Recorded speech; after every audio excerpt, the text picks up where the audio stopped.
it's caused appalling disasters. You'd see this big arc of lightning, and you'd watch that baby come right down the side of the aircraft. You knew that it was a terrible tragedy because the airplane was in the river. Extreme weather. It's responsible for a staggering 1 in 3 air crashes. But each terrible tragedy teaches us something new. Larry, we're going down! Larry! I know it! I know it! The airline industry is constantly developing new technology to fight the problem. But when the weather gets bad, accidents still happen. Will we ever win the battle against extreme weather?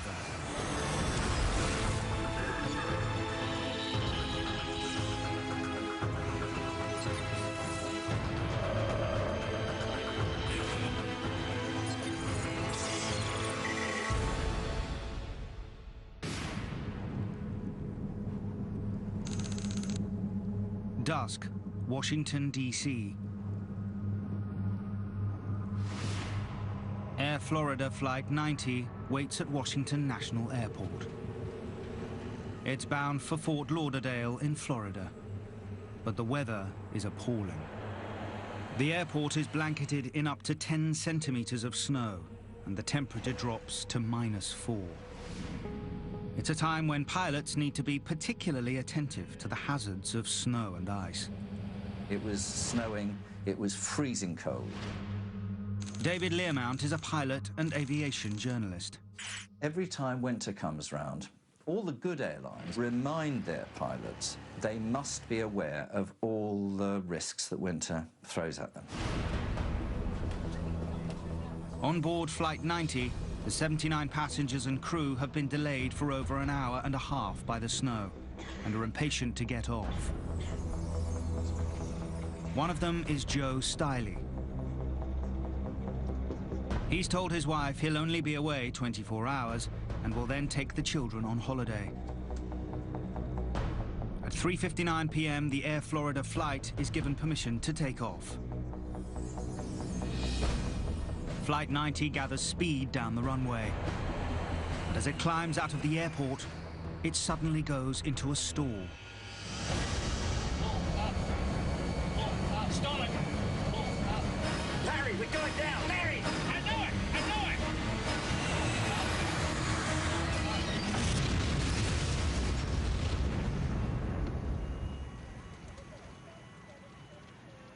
The aircraft has plunged into the icy waters of the Potomac River. Within seconds, only the tail is visible. Then, against all the odds, a small group of survivors bob to the surface. Ice prevents rescuers reaching the struggling figures.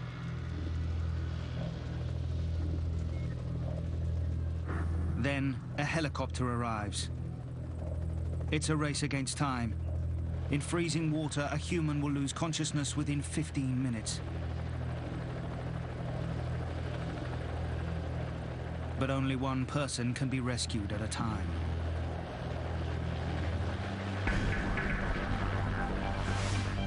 The first to be winched to safety is business executive Bert Hamilton.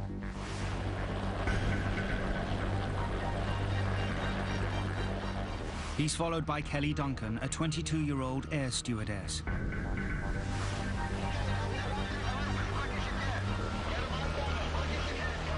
Miraculously, she's only suffering from minor injuries. Eventually, a rope is thrown to a third survivor. Joe Stiley has been badly injured and is desperately trying to stay afloat. I was holding on to a piece of the tail section. I held on the rope and let him drag me out. To save time, Joe grabs another survivor. Priscilla Tirado has lost her husband and child and is in extreme distress. I tried to get the rope that they gave to us on her. But he hasn't got the strength to hold on, and she's left floundering in the icy water. Time is running out.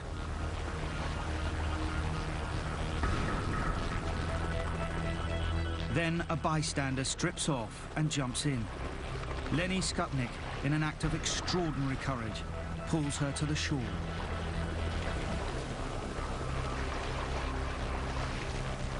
In all, 5 survivors are rescued from the water.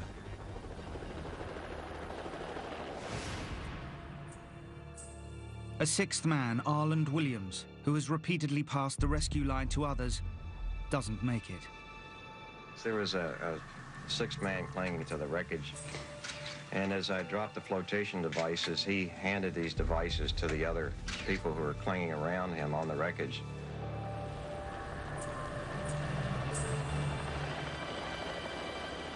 A span of the 14th Street Bridge will later be named after him.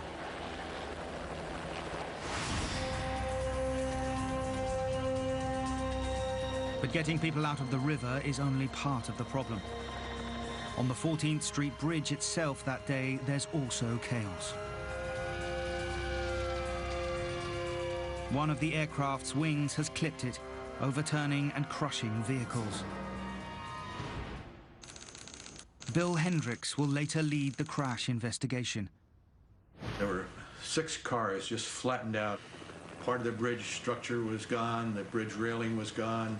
It was a terrible sight, and the airplane was in the river with still with victims inside it. The accident's final death toll is 74 passengers and 4 people on the bridge. But the big question hanging over the whole incident is what has gone wrong. Washington that day has been hit by freezing temperatures and unusually heavy snow. But dozens of other aircraft have landed and taken off safely in identical conditions. So what makes Flight 90 the only victim of snow that evening?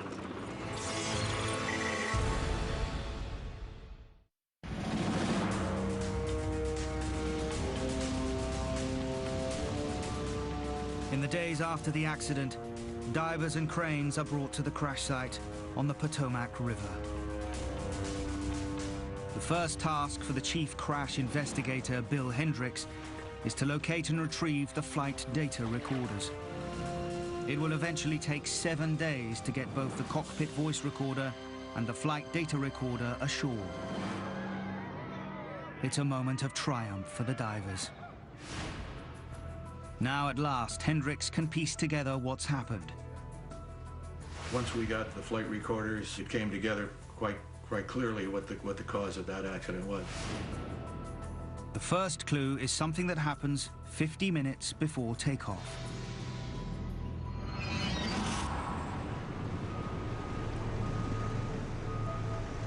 Snow has made the taxiway slippery, and the tow tugs can't pull Flight 90 back from the boarding gate.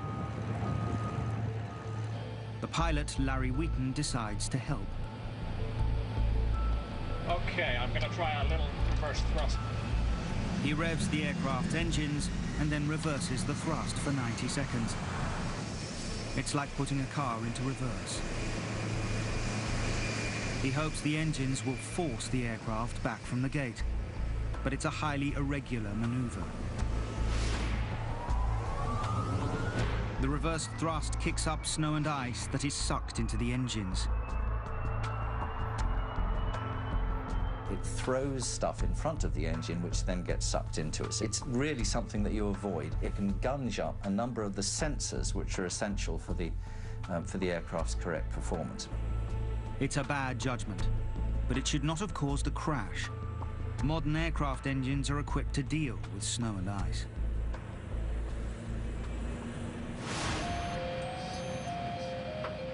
But then, Bill Hendricks finds something else. It happens during the pre-takeoff check. Air conditioning pressurization. Set. Engine on the ice. Off. The crew has failed to turn on the engine's de-icing system. This is a system for heating the front edge of the engine intake, warming the incoming air. With the system switched off, any snow and ice drawn into the engine by the reverse thrust will freeze, interfering with the engine's performance. As Flight 90 now lumbers down the runway, the co-pilot, Roger Pettit, voices concern. The engines don't seem to be developing enough thrust. God, look at that thing. That don't seem right. But Wheaton brushes his concerns aside. Yes, it is. No, I don't think that's right. Ah, maybe it is. It takes the plane an extra 15 seconds and 600 meters more runway than usual to lift off. Finally, it climbs into the air. But almost immediately, it goes into a stall. Stall it! Stall it! We're falling! The warning kicks in. Pull up! Pull up! But there's nothing the pilots can do. Larry, we're going down! Larry! I know it! I know it!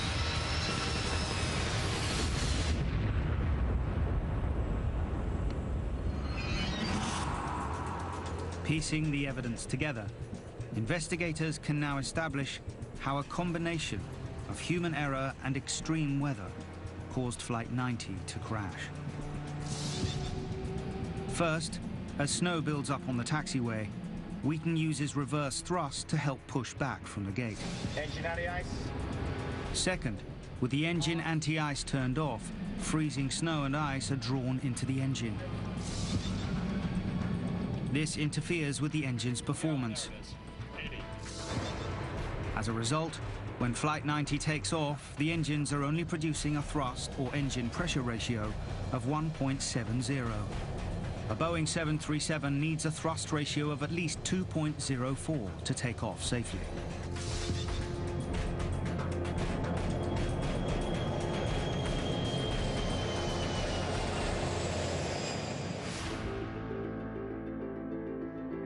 The final investigation finds the pilot, Larry Wheaton, guilty of a catalogue of errors. The accident drives home the fact that when the weather gets bad, there is no margin for error. It's a problem engineers have been battling with for years. The modern fight against extreme weather goes back to the 1970s.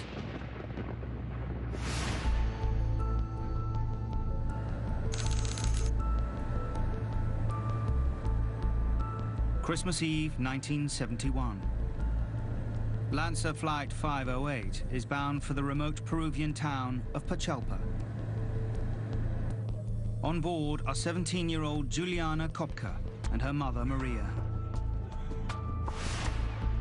Her father runs a wildlife research station in the jungle, and the family plan to spend the Christmas holidays together. I was very excited and looking forward to seeing my father. I hadn't seen him for a long time. The research station was also like a second home to me, and I was really thrilled to be spending a couple of months there. It's a busy flight. Many other people are joining family and friends for the holidays. The first 30 minutes of the journey are uneventful. But then, the plane runs into a tropical thunderstorm. Thunderbolts were flashing around us, and the plane was being thrown up and down. People were very nervous, even terrified. Then suddenly, the plane is hit by a huge bolt of lightning.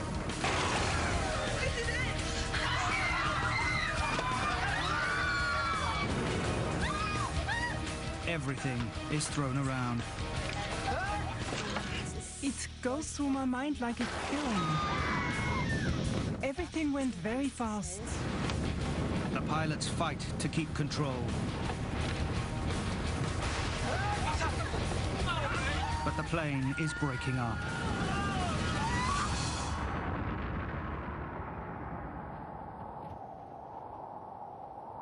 Suddenly, it turned very quiet. I could only hear the sound of the wind in my ears. Juliana falls more than 3 kilometers.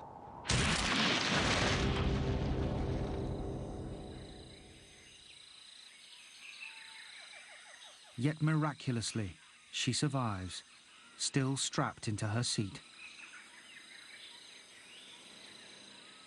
The seat may have been her salvation. I ought to have injured myself very badly when I hit the treetops. But the airline seat was below me, and I can only imagine it cushioned the landing. Juliana is alive, but she has a broken collarbone, a badly swollen right eye, large gashes on her arms and legs, and concussion. Her first thought is for her mother, but she's nowhere to be seen. Juliana is on her own. But she has one vital piece of knowledge.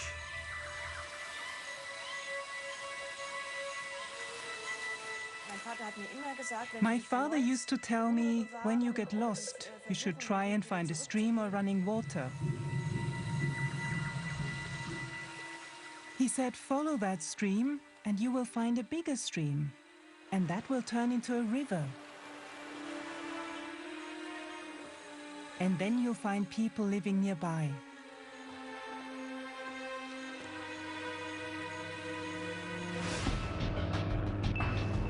As news of the accident reaches the outside world, rescue planes are sent to search for survivors. I could hear the planes searching above me. I knew the rescue operation had started.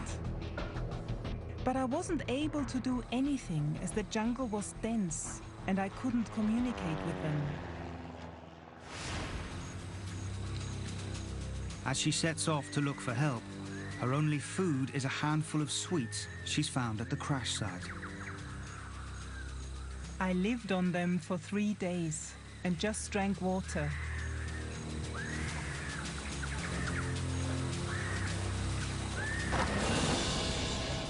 There were piranhas in the river. Stingrays were an even greater danger, and electric eels. I could see caimans everywhere.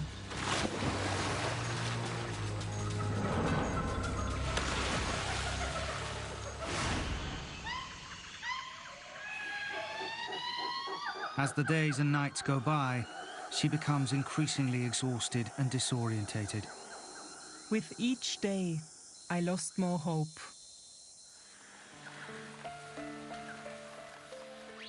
I had moments when I was desperate, especially during the nights. The nights were horrible.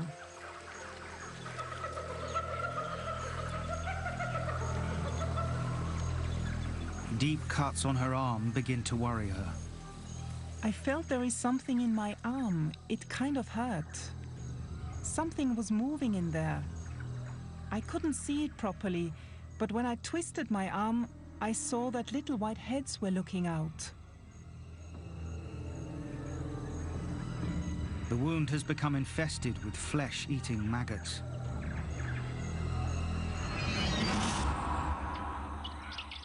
Finally, after 11 days, famished and exhausted, she stumbles on a logging camp.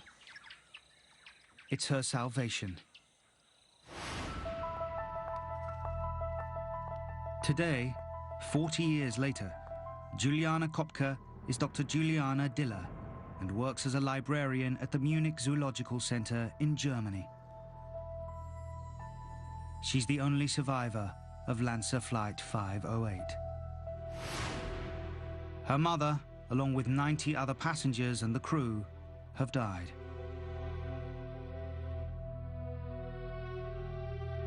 Memories of the accident are always with her. Mostly, it's an atmosphere, a sound, a smell, sometimes even a color. And I'm taken back to the situation then.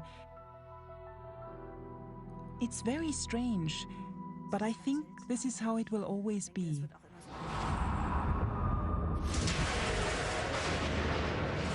When aircraft investigators later examine the accident, they find a chain of events leading up to the disaster.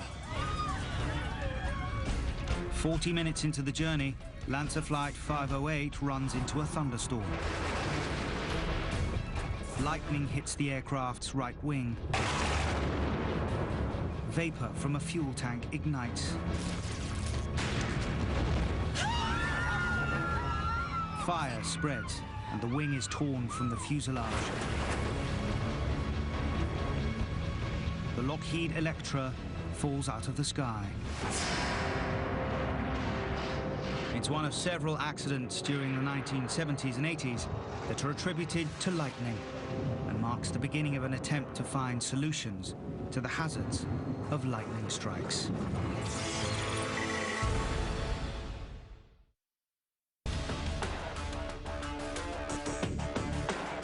One of the centers of research into the dangers of flying is NASA.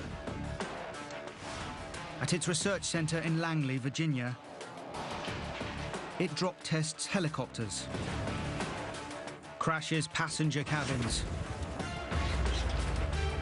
and develops new forms of cockpit instrumentation, all in the name of improving aircraft design. But during the 1980s, one of the most important topics of research is lightning. The work is particularly urgent because from the 1980s onwards, increasing numbers of aircraft are built using carbon fiber components in the fuselage. It's lighter, but more easily damaged by lightning than a conventional metal fuselage. Modern planes also depend on sophisticated electrical instruments that are damaged by the electromagnetic field of a lightning storm. Bruce Fisher is director and chief engineer at NASA Langley. In the 1980s, he was a flight engineer in the Storm Hazard Research Team. NASA's Storm Hazards Research, getting struck by lightning now to enhance. He was part of a team that flew a specially adapted F-106 military aircraft into hundreds of lightning storms.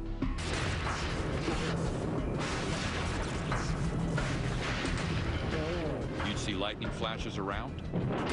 The spectacular ones are the ones that hit the nose boom. Because you'd see this big arc of lightning, and you'd watch that baby come right down the side of the aircraft, right by the canopy where you're sitting. Fisher's research provides important insights into combating the hazards of lightning. We had to try and gather in-flight lightning data. We discovered that almost every single lightning strike to an aircraft in flight is triggered by the aircraft itself. The presence of the aircraft causes a lightning strike to be there that would not otherwise have occurred. They also find that a lightning strike can discharge an electric current of up to 200,000 amps in a single second. 1 amp is sufficient to kill. This huge current can attack an aircraft's fuselage, burning a hole through it.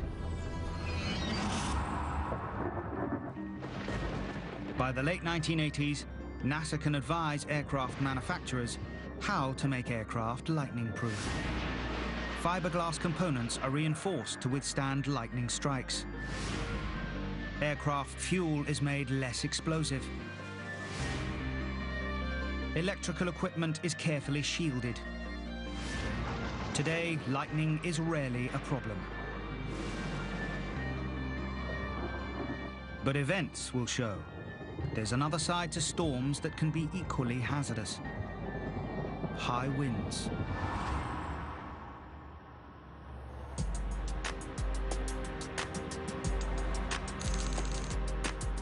Toronto, Canada. It's a summer evening and Air France Flight 358 from Paris is approaching Toronto International Airport. But as the flight begins its descent, the weather deteriorates dramatically. Toronto, Air France 358 approaching. Unusually severe winds and heavy rain hammer the aircraft. Lightning flashes across the sky. Philippe Lacaille is returning from holiday with his family. The pilot said, "Excuse me, ladies and gentlemen, we're experiencing some weather above Toronto. We're going to have to circle for a little while." So we just reopened our books and circled. Visibility is poor. The pilots struggle to see where they're going. Plane is rocked from side to side. Finally, the aircraft touches down. There's a spontaneous outbreak of applause.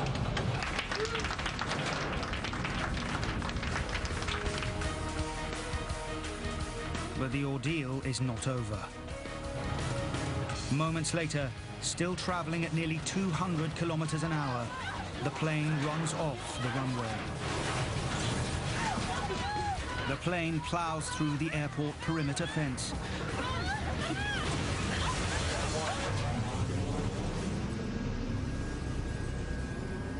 And finally comes to rest in a small ravine. And everybody was like stunned, in shock, you know, first of all to be alive, because how can you survive this kind of event, you know, it's just miraculous. But also, what are we doing next now? What's going on?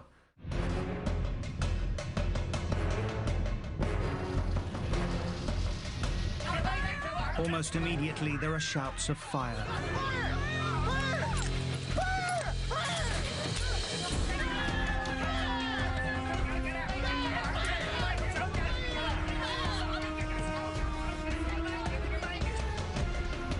When fire breaks out, there are only about 90 seconds to evacuate an aircraft before fire reaches the fuel tanks. It was like a vision of hell. It's everybody for themselves. Smell of burning fuel. As the last passengers scramble to exit, Flight 358 bursts into flames.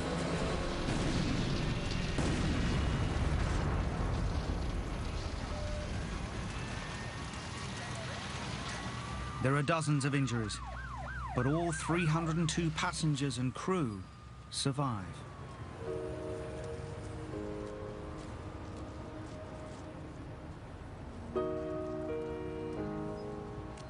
Six years later, Philippe Lacaille is still living with the emotional scars. You never forget this kind of emotional upheaval. It was very hard.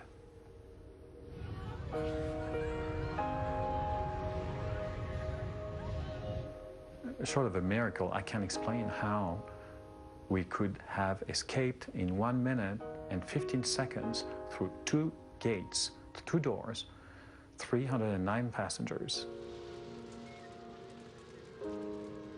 The episode is dubbed the Toronto Miracle.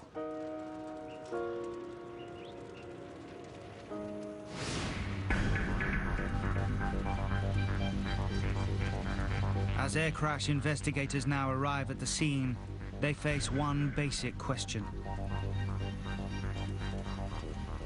Why did a plane equipped with the most modern navigation aids shoot off the runway?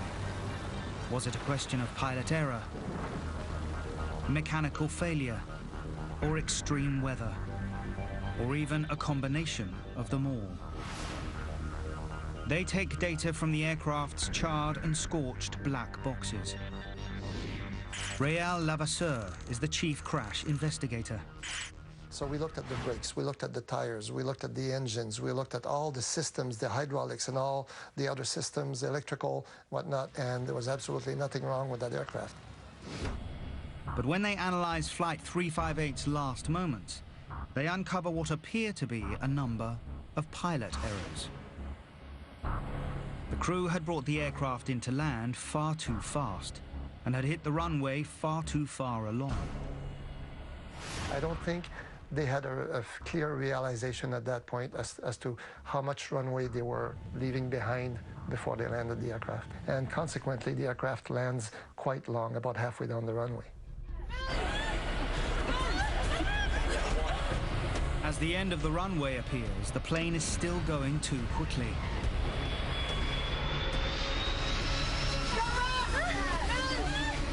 It was still doing over 120 miles an hour, so that's a lot of speed.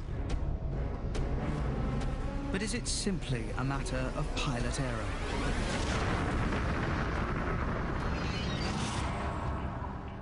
As investigators look further, they find a more complicated story. The pilots may have also been victims of exceptional weather. They may have run into a dangerous phenomenon known as wind shear.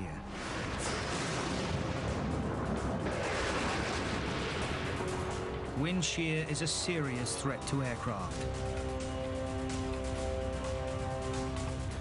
It occurs in the 2 or 3 minutes before a storm breaks, when there can be rapid shifts in wind direction. You can see a thunderstorm approaching. Big cloud, getting dark, and what happens to the wind? It goes calm, and then all of a sudden, it starts whipping around, and then it comes at you from all directions. This alarming phenomenon is caused by a cold front hitting warmer air. In their worst form, these winds are like mini tornadoes in reverse. Highly concentrated coils of wind that instead of spiraling upwards, spiral downwards. They are known as microbursts or downdrafts. They're considered so potentially lethal that during the 1990s, NASA spends millions of pounds investigating them. Paul Robinson worked on the NASA wind shear program. Microbursts form underneath large thunderstorm cells that can extend up to 50, 60,000 feet. Aircraft flying through that will experience very strong horizontal wind variations. NASA scientists discover how microbursts can cause a pilot to make errors. A column of cold air sweeps down from the cloud base, accelerating as it goes. As it hits the ground, it spreads out horizontally. Then it curls upwards like a series of waves. An aircraft flying near this will experience a wind that starts as a headwind and then turns round and becomes a powerful tailwind. When aircraft are slow and low and trying to control their speed as well as they can, the combination of the two in a microburst can be very hazardous. Wind shear, or microbursts, are believed to be responsible for a number of disasters. 1982, Pan Am Flight 759 crashes in New Orleans. 153 people are killed. Likely cause, microburst. 1985, Delta Airlines Flight 191 crashes at Dallas-Fort Worth Airport. 134 people die. Cause, microburst. More recent accidents linked to severe wind shear include a US air flight that crashed in 1994 and a Goodyear airship that crashed in 2005.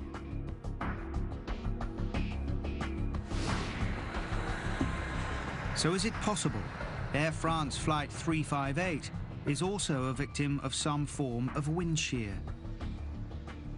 Experts differ on the details, but they've pieced together what probably happened.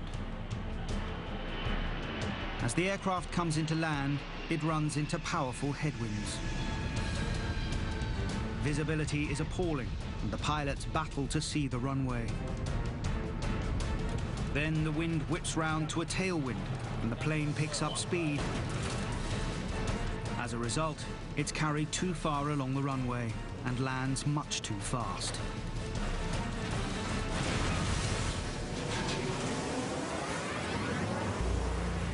The pilots have been caught out by the rapidly shifting winds typical of wind shear.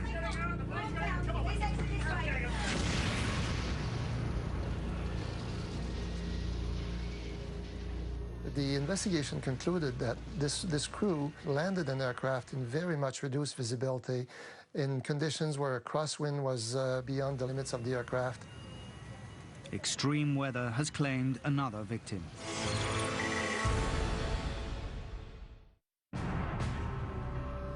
Spring 2010, and a high-powered delegation of Polish dignitaries takes off for Russia. It includes Lech Kaczynski, Poland's hugely popular president. They're on their way to remember a massacre near the Russian village of Katyn that has caused hostility between Poland and Russia since the Second World War. The hope is that this important commemoration may finally bring reconciliation.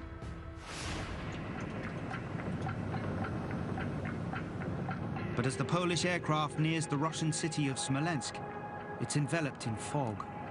Landing is going to be difficult. Good morning, Smolensk. This is Polish military 101, estimating in 5 minutes. Tomasz Hipki is a member of the Polish National Aviation Council and a journalist. There were places where fog was touching the ground. In other places, cloud base was way below 100 meters, and the visibility on runway was just 200 meters. So, weather conditions were much too bad for landing.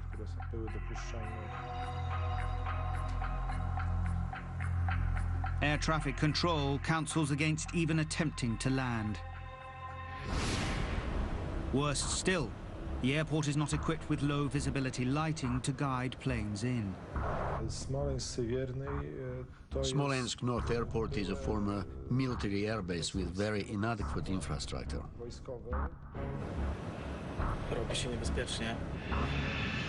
But the pilot continues to attempt to land. He makes one, then a second attempt to bring the aircraft down.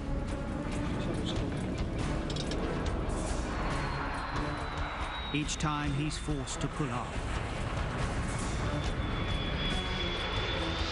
Finally, he makes a third attempt.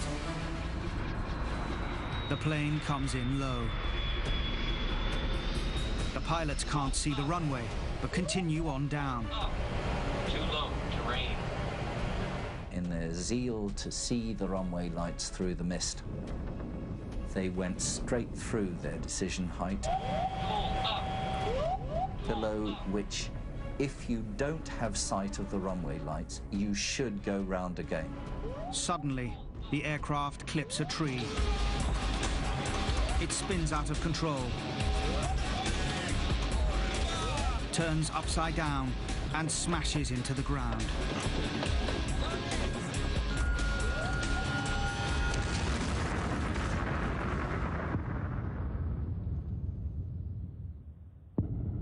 The wreckage is scattered around, nearly 200 meters short of the runway. All 96 people on board die. They include not just President Lech Kaczynski, but senior members of Poland's parliament.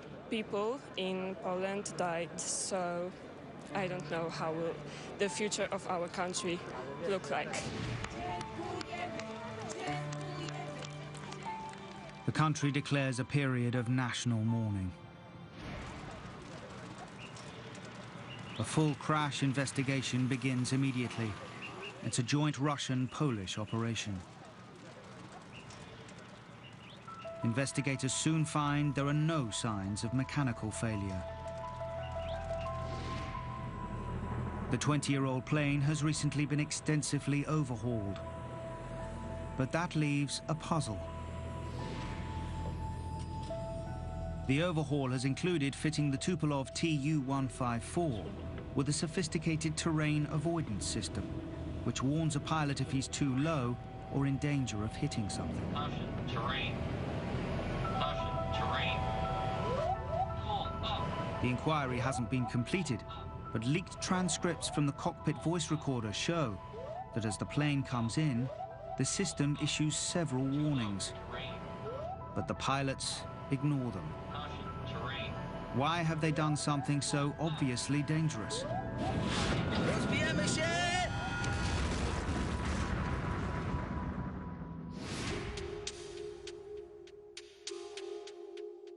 The transcripts give a clue. As the plane approached Smolensk, the pilot can be heard reporting to a superior officer in the cockpit. Sir, the fog is increasing. We're not gonna manage to land. Who is he talking to? An anonymous voice replies. Well, then we have problem. Through the radio static, there's also the snatch of another voice, adding pressure. There will be a noise. The snatches of dialogue suggest the pilots were now under huge pressure.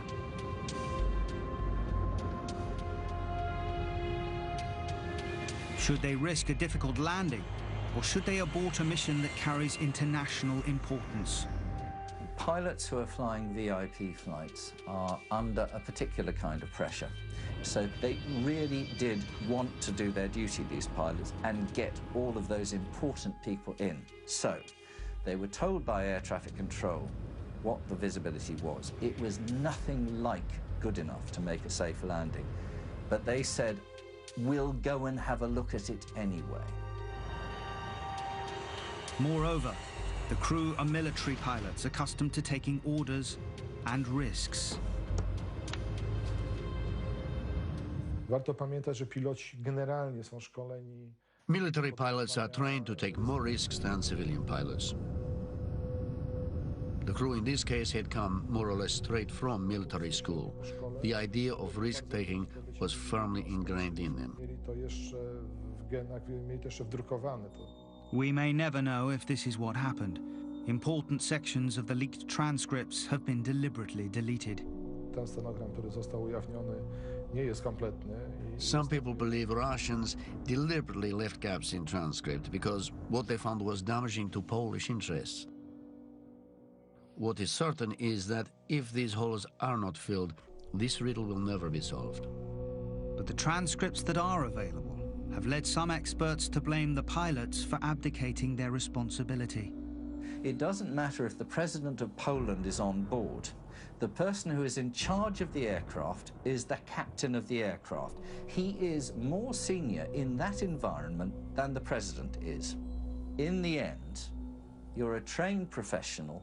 You're the one who carries the can for anything that goes wrong. According to this version of events, the pilots had simply forgotten that when the weather gets bad, there is no substitute for their own skill and judgment. In Poland today, the hope is that lessons will be learnt and there will never be a similar accident again.